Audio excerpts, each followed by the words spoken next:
رب أعوذ بك من همزات الشياطين وأعوذ بك رب أن يحضرون. بسم الله الرحمن الرحيم. اليوم أكملت لكم دينكم وأتممت عليكم نعمتي ورضيت لكم الإسلام دينا. قال الله تبارك وتعالى في مقام آخر: يا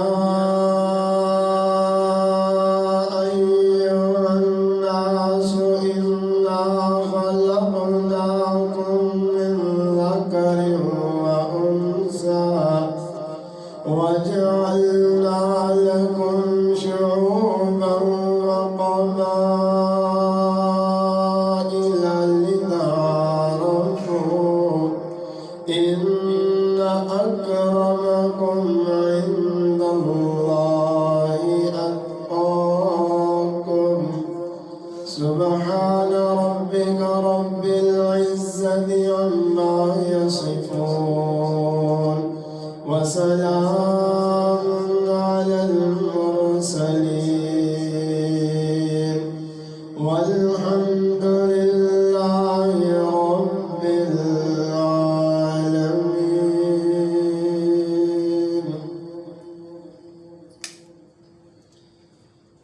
سامعین محترم، اللہ رب العزت کی عظیم الشان عظیم البرکت مقدس کتاب میں سے دو مقامات سے آپ احباب کے سامنے اس مقدس کتاب کا کچھ حصہ تلاوت کیا ہے۔ اللہ رب العزت مجھے حق سچ بیان کرنے کی توفیق عطا فرمائے، اس کے بعد میرے سمیت تمام احباب کو عمل کرنے کی توفیق عطا فرمائے۔ آج کے خطبہ جمعۃ المبارک کے اندر حجۃ الوداع کے خطبہ کے حوالہ سے چند باتیں عرض کرنے کی کوشش کروں گا۔ رمضان المبارک کا یہ جمعۃ الوداع ہے، یعنی کہ رمضان المبارک کا آخری جمعہ ہے۔ پھر قسمت والے ہوں گے جن کو دوبارہ یہ موقع نصیب ہوگا۔ یہ اگر انسان کی زندگی میں مہینہ آ جائے تو وہ جہاں اور نعمتوں کا شکر ادا کرتا ہے، اسے اس بات پر بھی اللہ کا شکر ادا کرنا چاہیے کہ اللہ نے اس کی زندگی کے اندر یہ عظیم مہینہ پھر عطا فرمایا۔ جو دن باقی ہیں اللہ ہم سب کو ان دنوں کی قدر کی توفیق عطا فرمائے۔ جنہوں نے جو دن گزرے ہیں ان کی قدر کی ہے، اپنی استطاعت کے مطابق کچھ نہ کچھ نیک اعمال کی طرف جستجو کی ہے۔ اللہ تمام کی اس جستجو کو اپنی رضا کے لیے قبول و منظور فرمائے۔ جن سے کوئی کمزوری رہ گئی تو اللہ ہم سب کی کمزوریوں کو معاف فرمائے، اور جو دن باقی ہیں ان دنوں کی قدر کی توفیق عطا فرمائے۔ میں دعا گو ہوں اپنے معاونین کے لیے، خادمین کے لیے اور تمام احباب کے لیے کہ جن کا یہ جذبہ کہ ہمیشہ یہی جذبہ اور کوشش رہی ہے کہ ہمیں جمعۃ المبارک کے اندر کچھ نہ کچھ ایسے مضامین سنانے کو مل جائیں جو ہمارے لیے اور سامعین کے لیے بخشش کا ذریعہ، درجات بلندی کا ذریعہ اور جنت کے داخلے کا ذریعہ بن جائے۔ تو یہ بہت بڑی سعادت ہے، اور میں سمجھتا ہوں اس گئے گزرے دور کے اندر بھی جن سامعین اور سامعات کے اندر اللہ نے یہ جذبہ رکھا ہے، اللہ اس جذبے کو مزید برکت عطا فرمائے اور رب العالمین اپنی رضا کے لیے یہ جذبہ قبول فرمائے۔ جمعۃ الوداع کے حوالہ سے خطبہ حجۃ الوداع رسول اللہ صلی اللہ علیہ وسلم کا بہت ساری اہم باتیں ہیں جو ہمارے ان دنوں کے ساتھ بھی تعلق رکھتی ہیں، بلکہ میں یہ کہوں تو شاید مبالغہ نہیں ہوگا کہ ہمارے ان دنوں کے اندر جتنے اعمال ہیں ان کے ساتھ خطبہ حجۃ الوداع کا بڑا گہرا تعلق ہے۔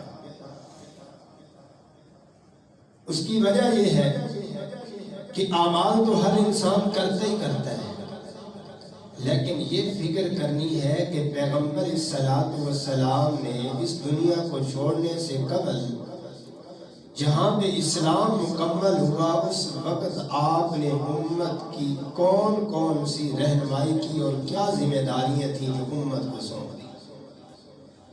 ان میں سب سے بڑی اہم اور جو سمجھنے والی ذمہ داری ہے وہ ہے الیوم اکملت لکم دینکم واتممت علیکم نعمتی ورضیت لکم الاسلام دینا۔ جب اسلام مکمل ہو گیا تو پھر اسلام کے اندر کمی اور بیشی کی کوئی گنجائش باقی نہیں۔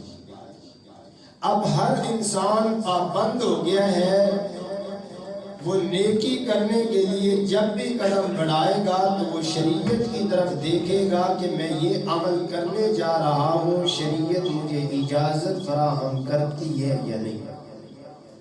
اگر شریعت اسے اجازت دیتی ہے تو اس کو ثواب سمجھ کر اجر و ثواب کے لیے کر سکتا ہے، اگر شریعت کے اندر اس عمل کا کوئی تصور موجود نہیں ہے تو اس عمل کو اجر و ثواب سمجھ کر کرنے والا انسان بجائے کچھ کمانے کے کچھ حاصل کرنے کے وہ خسارے کی طرف جا رہا ہے، کیونکہ انسان کی بھلائی، انسان کی کامیابی اسلام کے اندر ہے، اور عمل اللہ کی ہاں وہ قابل قبول ہے جس کے اوپر شریعت کی مہر لگی ہے۔ اس کے علاوہ عمل جتنا اچھا ہو وہ اللہ کے ہاں کوئی قابل قبول نہیں ہے۔ آپ احباب نے روزے رکھے ہیں ماشاءاللہ، لیکن خوش قسمت وہ جنہوں نے سحری اور افطاری کو سنت کے مطابق کیا، اختتام بھی سنت کے مطابق، اور سحری ختم کی تب سنت کے مطابق، افطاری کی تب بھی سنت کے مطابق، تو وہ روزہ اللہ کے ہاں قابل قبول ہوگا۔ ورنہ انسان اپنی طرف سے جتنی کوششیں کرتا رہے وہ انسان کے اعمال خسارے کی طرف چلے جائیں گے۔ میں ایک حدیث عرض کر کے اپنے عنوان کی طرف آؤں گا اور یہ بات عرض کروں گا تمام احباب سے، بھائیوں سے، بزرگوں سے، بچوں سے، دوستوں سے، اور اپنی پردہ نشین روحانی ماؤں، بہنوں، بیٹیوں سے، کہ آج کے اس خطبہ جمعۃ المبارک کے اندر آپ نے مکمل توجہ رکھنی ہے۔ اور پہلا حصہ میں عرض کروں گا کہ پیغمبر السلام نے جو نصیحتیں کی ہیں وہ چند نصیحتیں آپ کے سامنے رکھوں گا۔ اس کے ساتھ دوسرا حصہ خطبے کا ہوگا پیغمبر السلام نے جو اس موقع پر دعائیں کی ہیں وہ دعائیں عرض کروں گا، اور آپ نے ان دعاؤں کے اندر کنجوسی نہیں کرنا، بخل نہیں کرنا، لاپرواہی نہیں کرنی۔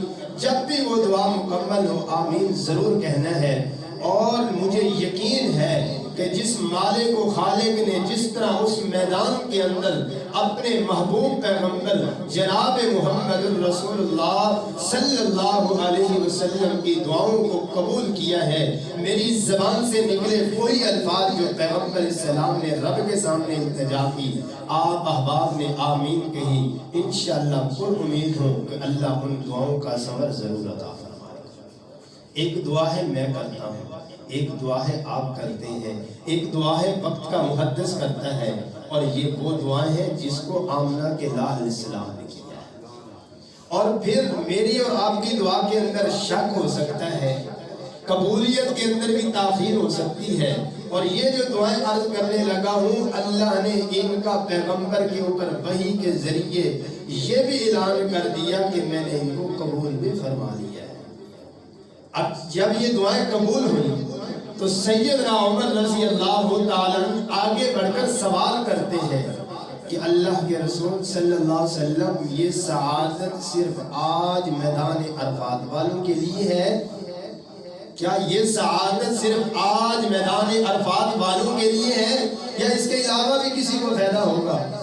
تو رسول اللہ صلی اللہ علیہ وسلم نے فرمایا قیامت تک آنے والے میرے ہر امتی کے لیے جس نے اسلام کو قبول کر کے دعا کیا۔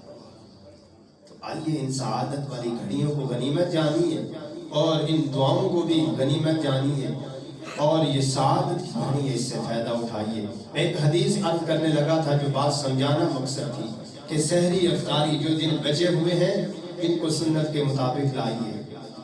ایسے افراد دیکھنے کو ملے ہیں جو کہتے ہیں نیند کی وجہ سے کون اٹھے، صبح سحری بنائے، رات کو کھا لیتے ہیں، اسی میں روزہ رکھ لیتے ہیں۔ بڑا دکھ ہوا مجھے جب میں نے یہ جملے سنے، ہے مسلمان اور کس سوچ کے اندر پڑ گیا ہے۔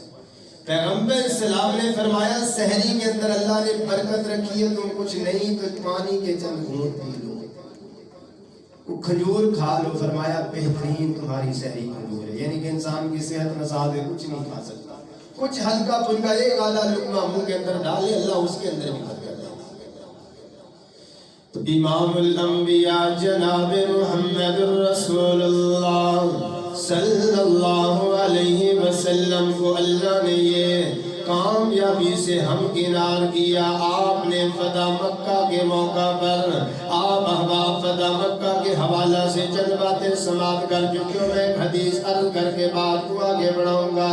نبی علیہ السلام سفر کے اندر ہے، صحابہ کرام نے روزے رکھے ہوئے ہیں، فتح مکہ کا موقع ہے، سفر رمضان المبارک کے اندر ہے، نبی علیہ السلام کے صحابہ کرام نے روزے رکھے ہوئے ہیں، عصر کے قریب کا وقت ہے، صحابہ کرام میں سے کچھ وہ افراد ہیں جو روزے کی وجہ سے پانی بھی نہیں ملا، کوئی چیز ملی نہیں، روزہ رکھا ہوا، سفر بھی جاری ہے، سفر کی کمزوری کی وجہ سے، سفر کی صورتوں کی وجہ سے کمزوری پیدا ہو گئی، نڈال ہونا شروع ہو گئے۔ میرے پاک پیغمبر صلی اللہ علیہ وسلم نے یہ منظر دیکھا، آپ صلی اللہ علیہ وسلم نے اپنی سواری کے اوپر بیٹھ کر یہ پانی کا پیالہ یا دودھ کا پیالہ منگوایا، آپ صلی اللہ علیہ وسلم نے عصر کے وقت روزے کو افطار کر لیا۔ نبی علیہ السلام کو دیکھ کر وہ صحابہ کرام جو کمزوری کا شکار ہو چکے تھے، نڈال ہو رہے تھے، گر رہے تھے، انہوں نے بھی روزہ افطار کر لیا۔ کچھ لوگوں نے یہ سوچا کہ یہ کمزور تھے، انہوں نے افطار کر لیا ہے، ہم ابھی طاقت رکھتے ہیں، صلاحیت رکھتے ہیں، غروب افطار کے وقت روزہ افطار کریں گے۔ نبی علیہ السلام کو علم ہوا کہ کچھ لوگوں نے ابھی روزہ افطار نہیں کیا، انہوں نے اپنی طاقت کا مظاہرہ کیا۔ نبی علیہ السلام کے جملے لیا کے باسیوں غور کرنے والے ہیں، آپ علیہ السلام نے 3 بار فرمایا اولئک الوصال، اولئک الوصال، یہ لوگ نافرمان ہو گئے ہیں۔ حالانکہ قرآن کا حکم بھی یہی ہے، غروب افطاری ہوگی، لیکن جہاں پیغمبر نے افطاری کر لی ہے، میرا تیرا پھر وہاں یہ سوچنا چلو تھوڑی سی احتیاط کر لیجئے کہ اب پیغمبر تیرے سے کم جانتے تھے تو زیادہ جانتا ہے۔ اور صحابہ کرام جن کو نبی علیہ السلام نے فرمایا اولئک الوصال، یہ نافرمان ہو گئے ہیں، حالانکہ ان کی سوچ کے اوپر شک نہیں کیا جا سکتا، ان کے ایمان کے اوپر شک نہیں کیا جا سکتا، ان کے جذبے کے اوپر شک نہیں کیا جا سکتا، انہوں نے قرآن کی اس آیت پہ عمل کیا۔ یہ پتا چلا قرآن پہ بھی عمل کرنا ہے تو پیغمبر صلی اللہ علیہ وسلم کی سیرت کے مطابق کرنا پڑے گا۔ اگر اپنی مرضی کے مطابق قرآن کی طرف بھی آئے گا تو کبھی نجات نہیں مل پائے گی، کیونکہ قرآن کی تفسیر بن کر آئے جناب محمد رسول اللہ صلی اللہ علیہ وسلم۔ جن بھائیوں نے اس حدیث کو سماعت کر لیا وہ غور کریں، جو دن باقی ہے کیا وہ سحری اور افطاری کو سنت کے مطابق کر رہے ہیں؟ آدھا پونا گھنٹہ پہلے کھا پی کے سو گیا، فجر کی نماز چلی گئی اور افطاری کا وقت آیا، چند منٹ انتظار کے چکروں میں بیٹھ گیا۔ اگر وہ تیرے چند منٹ تیرے سارے دن کی بھوک کو ضائع کر دے تمہیں کون عقل مند کہے گا؟ آدھا گھنٹہ پہلے تیرا کھا کے سو جانا، فجر کی نماز کا ضائع ہو جانا، بتا وہ روزہ تیرے کس کھاتے کے اندر جائے گا؟ اس لیے نبی علیہ السلام نے فرمایا کچھ لوگ آئیں گے جن کو بھوک اور پیاس کے علاوہ کچھ نہیں ملے گا، صرف بھوک اور پیاس ہی ملے گی، یعنی کہ رمضان کا وہ اجر حاصل نہیں کر پائے۔ یہ غور کرنی ہے، جو دن گزر گئے اگر سستی ہوگی کوتاہی ہوگی معافی مانگ لیجئے، رب معاف فرما دے گا۔ جو دن باقی ہیں ان کو سنت کے مطابق گزارنے کی کوشش کیجئے۔ آئیے میرے پاک پیغمبر صلی اللہ علیہ وسلم کا یہ سفر تو بڑا طویل تھا، لیکن میں پیغمبر صلی اللہ علیہ وسلم کے اس حج کے موقع پر آپ نے جو خطبہ دیا اس خطبے کو عرض کرنا چاہتا ہوں، آپ نے جو دعائیں کی وہ دعائیں عرض کرنا چاہتا ہوں۔ میرے پاک پیغمبر صلی اللہ علیہ وسلم میدان عرفات کے اندر پیغمبر صلی اللہ علیہ وسلم اپنی اونٹنی پر سوار ہو کر خطبہ ارشاد فرما رہے ہیں۔ میرے پیغمبر صلی اللہ علیہ وسلم نے فرمایا ان دماءکم و اموالکم حرام علیکم کا حرمت یومکم ھذا فی شہرکم ھذا فی بلدکم ھذا علی کل شیء من امر الجاہلیت تحت قدمی۔ میرے پیغمبر صلی اللہ علیہ وسلم نے اللہ کی حمد و ثنا بیان کی، اللہ کی تعریفات کرنے کے بعد فرمایا لوگوں آج کا دن اللہ نے تمہارے لیے اسلام کو مکمل کیا ہے، یہ بات سمجھو۔ فرمایا آج کا دن تمہارا خون تمہارا مال ایک دوسرے والے سے طرح حرمت والا ہے، جس طرح آج کا دن حرمت والا ہے۔ کیا مطلب؟ جو گزر گیا، جو اعمال ہو گئے، جو کوتاہیاں ہو گئی، جو غلطیاں ہو گئی ان کو معاف کیجئے۔ آج سے اپنا مقام پہچان لیجئے کہ ایمان والے اگر ایمان تمہارے اندر اللہ نے تمہیں اتنا حرمت والا بنایا ہے، اللہ نے تمہارا مال تمہارا خون دوسرے کے اوپر حرمت والا رکھا ہے، جس طرح بیت اللہ حرمت والا ہے، میدان عرفات میں کھڑے ہو یہ میدان حرمت والا ہے، جس طرح آج کا مہینہ حرمت والا ہے، جس طرح آج کا دن حرمت والا ہے، فرمایا مومن بھی اسی طرح حرمت والا ہے۔ میرے پاک پیغمبر سلام فرما رہے لوگوں یہ بات یاد رکھ لینا، آگاہ ہو جب آج کے دن جتنے بھی جہلیت کے کام تھے وہ سارے کے سارے میرے قدموں کے نیچے رون دیے گئے ہیں، ان کو میں نے قدموں کے نیچے رکھ دیا، یعنی کہ جتنے بھی امور جہالت تھے ان سب کا آج سے خاتمہ ہو گیا۔ اگر تم نجات چاہتے ہو، کامیابی چاہتے ہو، ان تمام امور جہلیت کو چھوڑنا پڑے گا، پیغمبر سلام کی اطاعت کرنی پڑے گی۔ میرے پاک پیغمبر صلی اللہ علیہ وسلم نے پھر فرمایا لوگوں آج کے دن سے جتنے سود تھے ان کو بھی ختم کر دیا ہے، آئندہ سے کوئی سودی کاروبار نہ کرنا، اس سے بھی بچ جانا، پچھلا ختم ہو گیا۔ فرمایا آج کے دن پچھلے سارے خون معاف کر دیے گئے، آئندہ خون خرابے کی طرف نہ بڑھنا، خون خرابہ سے بچنا، فساد کرنے کی کوشش نہ کرنا، فساد سے بچنا۔ اور میرے پاک پیغمبر صلی اللہ علیہ وسلم نے پھر فرمایا عورتوں کے معاملے میں اللہ سے ڈرنا، تم نے انہیں اللہ کی امان کے ساتھ حاصل کیا ہے اور وہ تمہارے لیے اللہ کے نام پہ حلال کی گئی ہے، تمہارا ان پر حق یہ ہے کہ وہ تمہارے بستر کے اوپر کسی کو اجازت نہ دے آنے کی، تمہارے گھر کے اندر تمہاری اجازت کے بغیر کسی کو آنے کی اجازت نہ دے، جس انسان کا آنا تم ناگوار کرتے ہو اس کو تمہاری بیوی اجازت نہ دے، وہ تمہارے گھروں کے اندر نہ آئے، اور تمہاری بیویوں کی یہ ذمہ داری ہے کہ تمہارے مال کی حفاظت کرے، تمہارا مال جو ہے وہ تمہاری اجازت کے بغیر صدقے کے اندر بھی نہ لگائے۔ نبی علیہ الصلوۃ والسلام سے سوال کیا محبوب جی کیا کھانے پینے کی چیزوں کو بھی اس طرح نہ کرے؟ آپ نے فرمایا یہ ہمارا بہترین مال ہے جو ہماری خوراک ہے، وہ بھی عورت کو ذمہ دار بنا دیا کہ شوہر کے مشورے اور اجازت کے ساتھ ہی عمل کرنا، کرنی نیکی ہے لیکن مشاورت کر لینا، کرنی نیکی ہے لیکن مشورے سے کرنا، تاکہ عورت اپنی من مرضی کرنے والی نہ بن جائے، یہ نہ ہو کہ خامد کے مال کو فضول اڑانے والی بن جائے، خامد کے مال کا نقصان کرنے والی بن جائے۔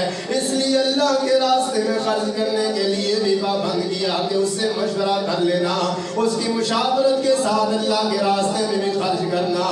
نبی علیہ الصلوۃ والسلام نے پھر فرمایا تمہاری عورتوں کو تمہارے اوپر، عورتوں کے پر تو تمہارے اوپر یہ حقوق ہے کہ اپنی حسب طاقت، اپنی طاقت کے مطابق ان کو خوراک مہیا کرنا، ان کو لباس مہیا کرنا، ان کی ضروریات کو اپنی طاقت کے مطابق پورا کرنا۔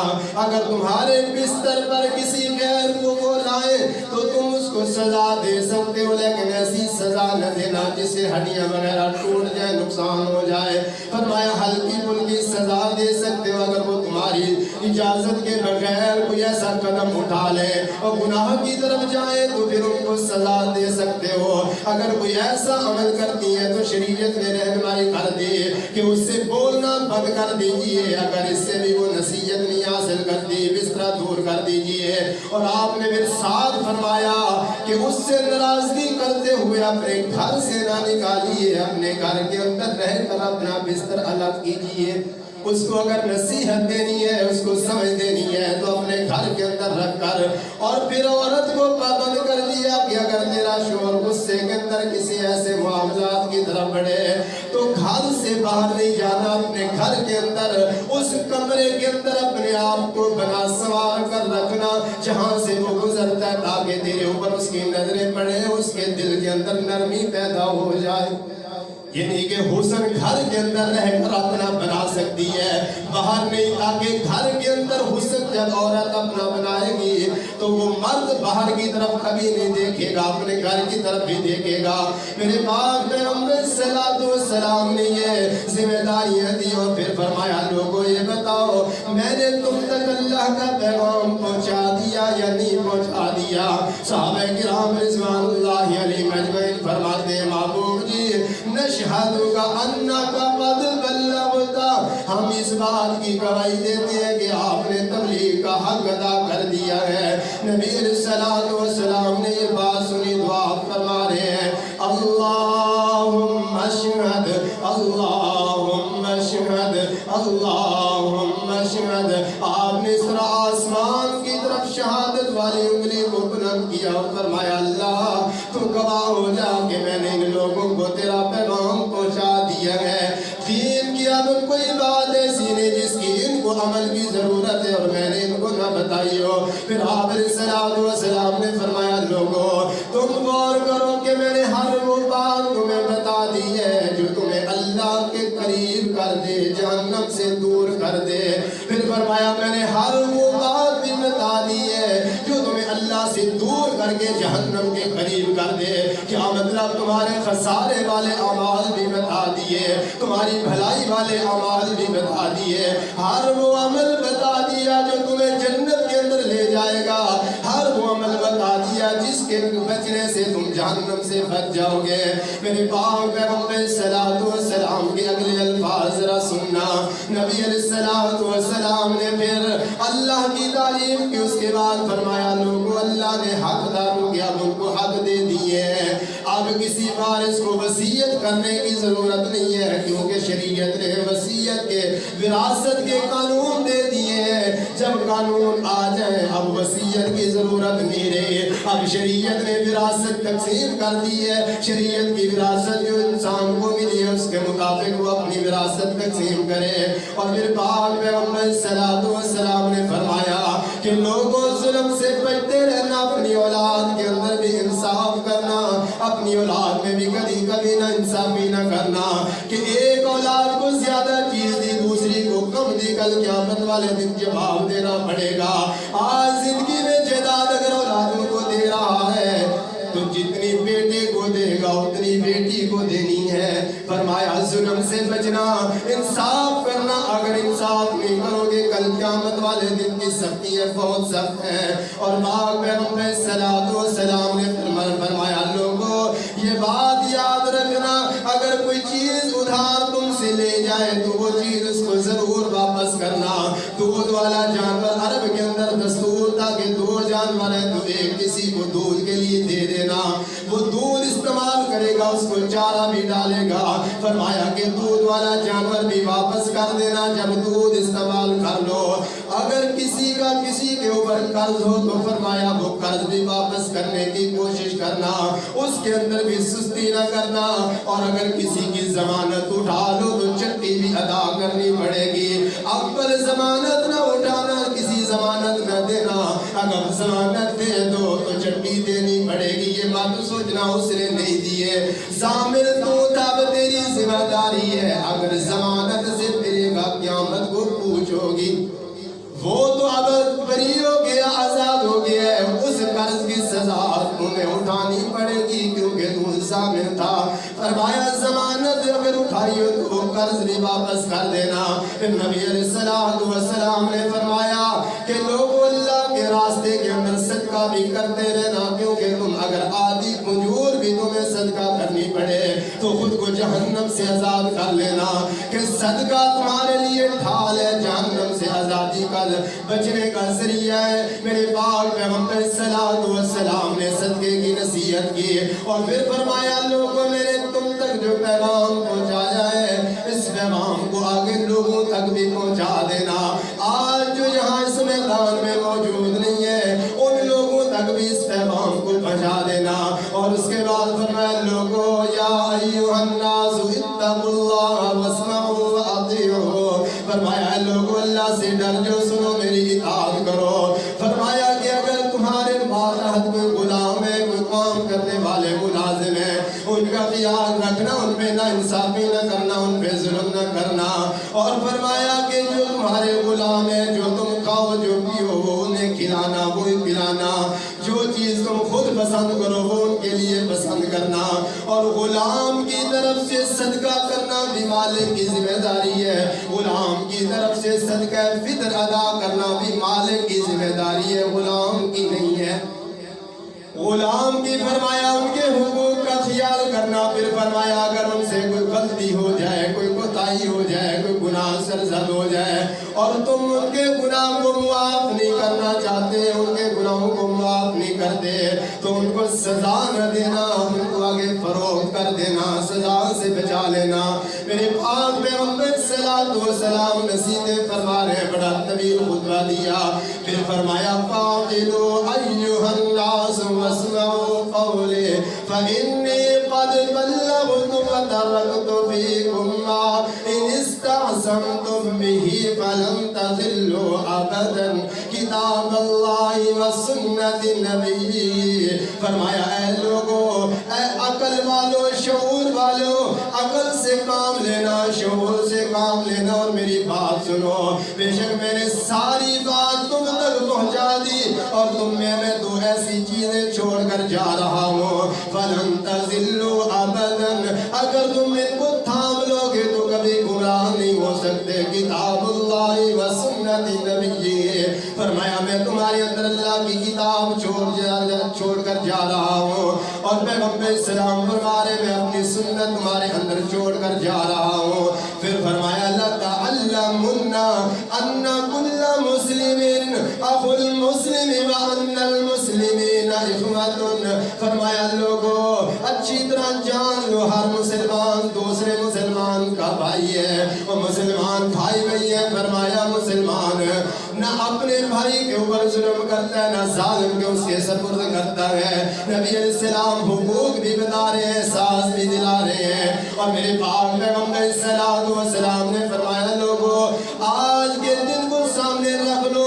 میں دیکھ رہا ہوں وہ منظر رب نے میرے سامنے کر دیا ہے کہ میں حوض پر تشریف فرماؤں. میرے حوض کے اوپر کچھ لوگ آئیں گے جن کو میں جنت کی طرف کھینچنا چاہوں گا, وہ میرے سے چھین لیے جائیں گے, میرے سے چھڑا لیے جائیں گے. فرمایا لوگوں میں تمہیں جنت کی طرف دعوت دے رہا ہوں اور یہ نہ ہو کہ کل قیامت والے دن میں تمہارا منتظر ہوں, تمہیں جنت لے جاؤں اور تمہیں گھسیٹ کر جہنم لے جایا جائے.